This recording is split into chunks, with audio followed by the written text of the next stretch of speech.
Bismillahirrahmanirrahim. On continue notre structure de la membrane plasmique. Nous sommes arrêtés à la composition chimique. Donc, on répète, la membrane plasmique, elle est composée de 40% de lipides. Donc, ce que vous voyez en bleu là, en schéma, ça c'est du lipide. 52% des protéines. On répète, il s'agit des protéines intrinsèques, comme c'est l'exemple de cette dernière. Donc voilà, protéines ou bien structure protéique qui a communication avec les deux membrane ou bien les deux couches, voire des autres protéines extrinsèques, ce qui est le cas que vous êtes en train de voir maintenant, et de 8% seulement. Donc voilà, des structures qui sont glucidiques. Donc trois majeurs constituants, lipides, protéines, glucides, et c'est ce qu'on va détailler dans cette partie. Et commençons premièrement par les lipides membranaires. Donc, concernant les lipides membranaires, ils sont des éléments de base de la membrane plasmique. 55 entre eux, ce sont des phospholipides.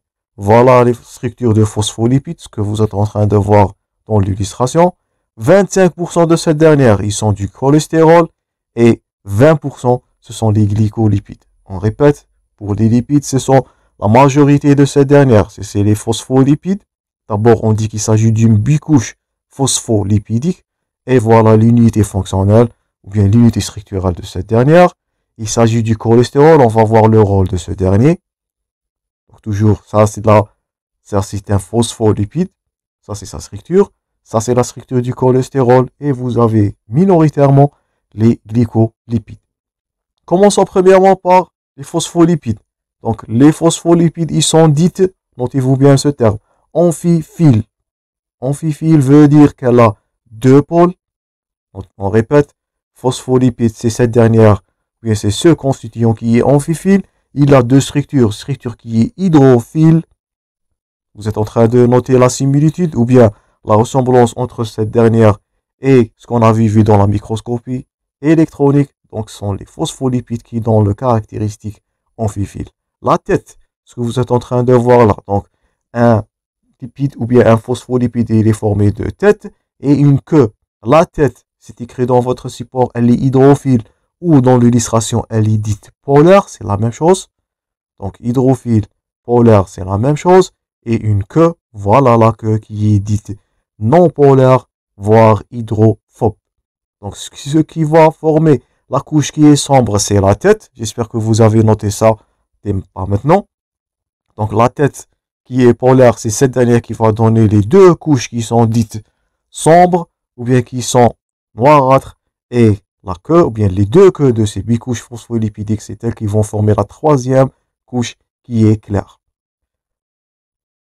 Donc, le phosphate est le groupement spécialisé, il est situé dans la tête. Donc voilà la tête, ça c'est votre phosphate, et le glycérol, les deux compositions ou bien les deux constituants de la tête, phosphate et glycérol, et la queue hydrophobe, elle est formée de glycérol et des acides gras. C'est pour cela qu'on dit que cette dernière, elle est hydrophobe. L'exemple le plus classique de phospholipide est la phosphatidylcholine, qui est indiquée là dans votre support à gauche et qui est mieux visualisée à droite dans l'illustration. Donc premièrement, le phospholipide, plutôt les phospholipides, c'est elles qui vont donner cette caractéristique qui est amphiphile et l'aspect en trilamellaire dans la microscopie électronique. On passe maintenant au deuxième constituant qui est le cholestérol. J'espère que vous êtes en train de noter. Il est uniquement, ça c'est à noter, le cholestérol, il est uniquement noté dans les membranes des cellules animales. On ne va pas noter là, ou bien le cholestérol dans les structures ou bien les cellules dites végétales, ce qu'on avait vu précédemment dans les cellules eucaryotes et prokaryotes. Donc, cholestérol seulement dans la cellule animale, il est absent dans la cellule végétale, il est absent chez les bactéries. J'espère que vous vous souvenez de votre cours de bactéries et de virus. On n'a pas cité cette notion de cholestérol, on avait parlé de membrane bactérienne, on avait parlé de capsides dans le virus, mais on n'avait pas parlé de cholestérol. Il est seulement, on répète, présent dans la cellule animale ou bien la cellule eucaryote. Il représente un quart des lipides, 25% c'est un quart. Il est composé d'un groupement qui est polaire, donc pas si vous vous souvenez, ou bien parmi les bases de la chimie. Donc, le cholestérol, c'est un constituant, ou bien c'est une molécule qui est dite polaire. Il a un groupe qui est stéroïde, et les modifications de ces proportions, le rôle majeur de ce dernier, si on vous pose la question, le rôle de cholestérol, c'est d'agir sur la fluidité de la membrane. À chaque fois que la membrane plasmique, ça c'est annoté, contient du cholestérol encore et encore, c'est que cette dernière, elle va devenir moins fluide. On répète, plus de cholestérol, moins fluide, peu de cholestérol, la membrane va devenir plus fluide. Donc, deuxièmement, cholestérol, les deux termes, les deux lignes à retenir, seulement c'est chez la cellule animale. Et deuxièmement, il joue un rôle dans la fluidité. On va voir ça dans les caractéristiques de cette cellule. J'espère que c'est clair. Un autre titre, c'est les propriétés des lipides membranaires. Donc, il s'agit, on avait parlé de ça, c'était l'asymétrie de la bicouche phospholipidique.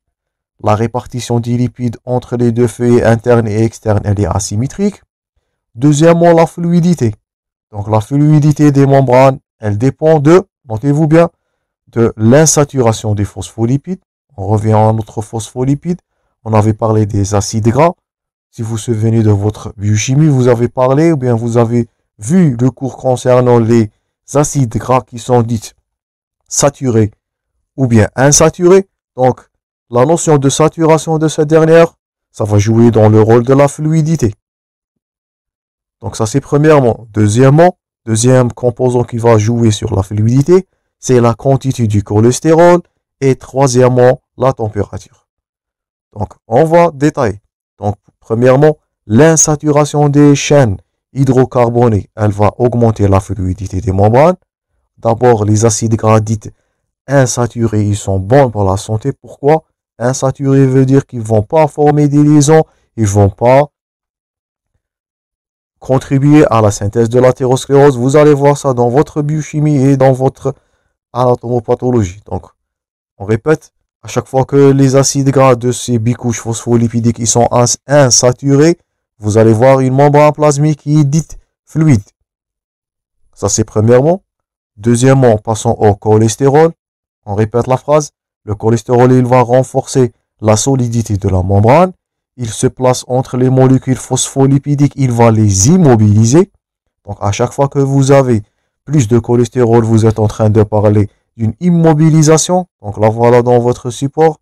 Ça, c'est des phospholipides. Ce qui est à l'intérieur, ce qui est au milieu de ces derniers, c'est le cholestérol. Il joue le rôle, si on peut utiliser le terme de charpente.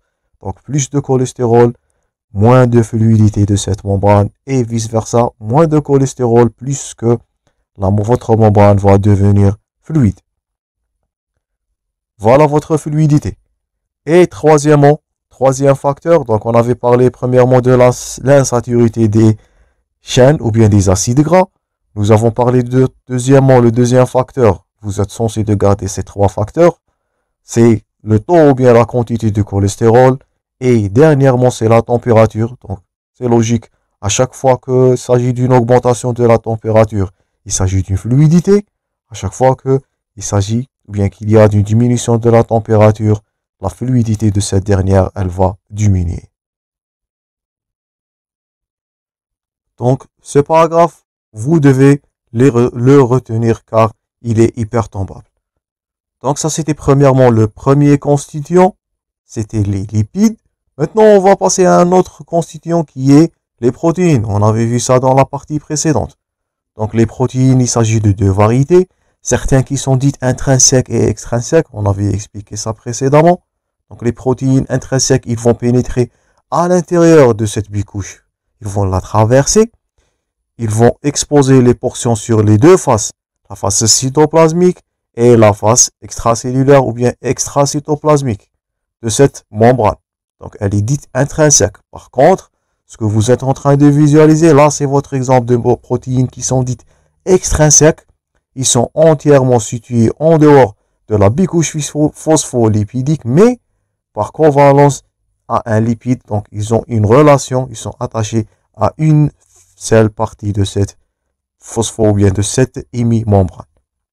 Donc, intrinsèque communique avec les deux bicouches extrinsèques, ils sont reliés. Le terme là, c'est covalence avec une seule structure, ou bien une seule couche bilipidique. Ces protéines membranaires, ils ont un rôle. Donc, ce qui est à retenir toujours, on va insister sur le rôle de chaque constituant. On va voir sa définition, sa structure, ses variétés. Et surtout, ce que vous êtes censé de connaître, c'est le rôle de chaque constituant de ces trois constituants majeurs. Donc, les protéines membranaires, ils vont jouer un rôle bien spécifique dans la bicouche phospholipidique. Donc, ils jouent un rôle, prenez note, de récepteur. On va voir ça dans la communication intracellulaire. Elle joue un rôle de transporteur. On va voir ça dans la prochaine partie ou bien les prochaines parties de ce cours. Elles vont jouer un rôle dans l'adhérence, toujours dans la communication intracellulaire, et un catalyse enzymatique et aussi un messager intracellulaire. Tout ça, on va les revoir dans les cours de physiologie concernant la communication intracellulaire et l'adhérence intercellulaire. Donc, protéine membranaire veut dire récepteur, veut dire transporteur, surtout les protéines qui sont dites intrinsèques. Fonction d'adhérence, on va voir ça. Catalyse enzymatique, tout ce qui est protéique peut être enzyme. On va voir ça dans certains récepteurs. Et messager intracellulaire, on va revoir ce dernier dans le cours concernant la communication vers la signalisation intercellulaire. Dernier composant, donc le mineur, composant mineur qui va représenter la minorité. Donc là c'est un exemple des protéines qui vont jouer un rôle de transporteur. Et vous pouvez dire là qu'il s'agit des protéines qui sont intrinsèques, car ils ont deux extrémités, ils font communiquer quoi? La face qui est extraplasmique, cette première-là, ne confondons pas entre les deux, voire à la face, bien l'hémimembrane qui est dite intracytoplasmique ou bien cytosolique. Donc là, ce sont des protéines qui vont jouer un rôle de transporteur. Là aussi, des protéines qui vont jouer un rôle de transport qui est actif. Donc voilà, ça c'est un transport actif. On va détailler ça dans les prochaines parties. Et ce dernier, c'est un transport qui est dit passif. La différence entre les deux, c'est la consommation de l'ATP. On va détailler ça prochainement. Là, ce sont des ligands, bien des molécules de signalisation. Les protéines membranaires, ils vont faire la notion d'action entre ligand et récepteur. Prenons l'exemple là. Donc, ça, c'est un récepteur protéique qui est en train de s'attacher, ou bien l'inverse, c'est un ligand qui est en train de s'attacher au niveau de son récepteur protéique spécifique. Donc ça, c'est le troisième rôle majeur, c'est le rôle de ligand et transporteur au niveau, bien sûr, de la partie externe de la membrane plasmique. Troisièmement, le dernier constituant qu'on va voir, donc c'est les glucides, donc c'est sucre. Donc ils sont représentés une faible quantité dans la membrane plasmique, seulement 8% de cette dernière. Ils sont sous deux formes. Première forme qui sont les glycolipides et deuxièmement les glycoprotéines. Ces derniers, ils sont rattachés au feuillet dense externe pour former le cell coat ou bien le glycocalyx. Ça, c'est votre glycocalyx. Donc, ce qui donne la conformation ou bien la notion d'asymétrie entre les deux membranes. Donc, cell coat, glycocalyx, c'est la même nomenclature. Elle va reposer seulement à la face externe ou bien à la limite-membrane qui est dite externe. Ça donne une charge négative. Elle est notée par la présence d'une structure que vous êtes censé de la connaître, qui est l'acide sialique. Et c'est ce glycocalyx, voilà votre glycocalyx qui est illustré dans votre support. C'est ce dernier qui va donner le caractère d'asymétrie. Il va jouer le rôle dans l'humidité. Vous allez revoir ça en deuxième année lorsque vous allez voir le système HLA, le glycocalyx, le cell coat. Et il va donner une charge négative. Et il va donner l'identité de cette dernière. Donc vous êtes en train de noter là. Donc ça c'est un virus. Le glycocalyx, il permet de l'identification de cette dernière structure. Virus, plasmodium, ça c'est de la parasitologie, bactéries, des toxiques. Donc le rôle du glycocalyx, rôle majeur, notez-vous bien dès maintenant. Vous allez revoir cette dernière en répétant deuxième année dans le module d'immunologie. on passe au dernier titre avant de conclure cette partie, qui est un titre principal ou bien un titre majeur, qui est la fonction, ou bien les fonctions de la membrane plasmique. Bien sûr, je vous invite à prendre note de ce paragraphe. Donc voilà, donc ça premièrement c'est l'architecture moléculaire. Donc cette dernière, elle est posée par Singer et Nicholson en 1972. Elles ont donné la nomenclature ou bien l'architecture moléculaire qui définit donc la membrane plasmique comme c'est écrit en gras et vous devez la noter, mosaïque, fluide ou bien asymétrique, qui est due bien sûr à quoi? Elle est due à la présence de glycocalyx. Donc dernier titre, c'est les fonctions de la membrane plasmique. La membrane plasmique, elle va jouer un rôle, premièrement, la protection de la cellule du milieu extracellulaire. Voilà le premier rôle. Donc, elle va protéger la cellule. Donc, sans membrane plasmique, il ne s'agit pas de cellule. Elle joue un rôle mécanique et elle va donner la forme de cette dernière, de cette cellule. Donc, premier rôle, protection du milieu extracellulaire. Deuxième rôle, elle va entourer les cellules, elle va former les compartiments fermés, elle va séparer les unes aux autres. C'est la membrane plasmique qui va individualiser ces dernières. Elle va permettre, c'est écrit dans votre support, de leur individualiser. Troisième rôle, la membrane plasmique, c'est une barrière perméable de façon qui est, notez-vous bien le terme, sélectif. Donc vous êtes en train de voir là qu'il s'agit des molécules qui vont pénétrer à l'intérieur de cette membrane. Il y a des molécules qui ne vont pas faire ça. Donc ça dit, ou bien ça, il est dit, la perméabilité qui est dite sélective veut dire qu'elle va autoriser le passage de solidité et des échanges entre les cellules du milieu extérieur vers l'intérieur. Soit cette dernière, elle va se faire de façon qui est passive, pas de consommation d'ATP, voire une façon qui est active. On va voir ça dans les méthodes ou bien les modalités de transport intracellulaire. Cette dernière, ce transport actif, il va nécessiter de l'énergie.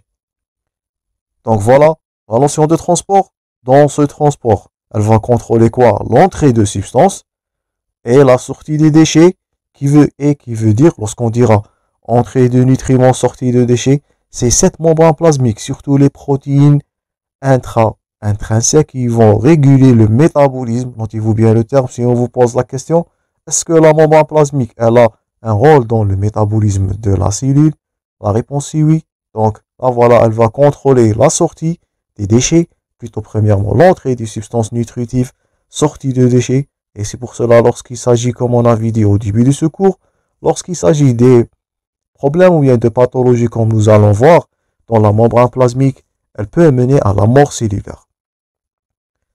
Dernier rôle, c'est la reconnaissance de certains produits auxquels elle va réagir par le biais de récepteurs. Donc c'est la notion de récepteurs qui sont présents dans la membrane. Ces récepteurs, on répète, peut être soit des protéines extrinsèques, voire cette fameuse structure, on répète, ça c'est votre glycocalyx. Il permet l'identification soit des bactéries, des virus. Vous allez revoir cette notion surtout, c'est à retenir. C'est une notion qui est dite immunologique. Donc un glycocalyx, si on peut utiliser le terme, c'est la pièce d'identité d'une cellule en immunologie. Donc on va arrêter notre démarche là. J'espère que vous allez noter tous les points forts qu'on a déjà cités dans ce cours, les trois constituants, les caractéristiques de chacun de ces derniers, quels que soient lipides, glucides, protéines, et surtout le rôle de ces trois constituants et bien sûr le rôle et les fonctions de la membrane plasmique car ils sont hyper tempables. On va continuer prochainement, on va voir la spécialisation de cette membrane plasmique. Merci pour votre attention. Bon courage toujours dans vos préparations. À la prochaine.